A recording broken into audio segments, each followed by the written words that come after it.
কখনও যদি আপনি কোনো ইম্পর্ট্যান্ট কাজ করছেন, কারোর সাথে ফোনে কথা বলতে চাইছেন না, বা আপনাকে কেউ বারবার ফোন করে বিরক্ত করছে আর আপনি তাকে ব্লক করতে পারছেন না, এই ধরনের সিচুয়েশান মানুষের আসে। তাই এই সেটিংটা আপনারা জেনে রাখুন যে কেউ যদি হঠাৎ করে বারবার বিরক্ত করছে, কাজের সময় বারবার বিরক্ত করছে, তাকে আপনি ব্লক করতে পারছেন না, সে আপনার ফোনটা এসে দেখতেও পারে যে আমাকে ব্লক করে দিয়েছে। যাতে এই ধরনের কিছু না করে এমন একটা সেটিং করে দেবেন, সে আর ফোন করে বিরক্ত করতে পারবে না, আপনার কোনো বিরক্তি আসবে না, সে ফোন করলে আপনাকে পাবেই না। বা আপনি ফোনে কারোর সাথে কথা বলছেন, সেই সময় কেউ ফোন করছে, তা আপনি এই সেটিংটা করে দিলে সে আর জানতে পারবে না, মানে ওয়েটিং বলবে না। সেটা কীভাবে করবেন?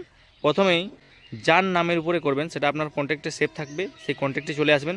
সেখানে এসে নামটার বাঁ দিকে যে লোগোটা থাকে বা খালি ব্ল্যাঙ্ক জায়গা থাকে সেখানে ক্লিক করবেন।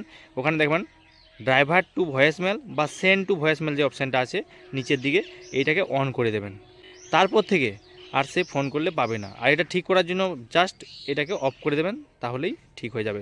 ভিডিওটাকে শেয়ার করে দেবেন, সবারই কাজে দেবে।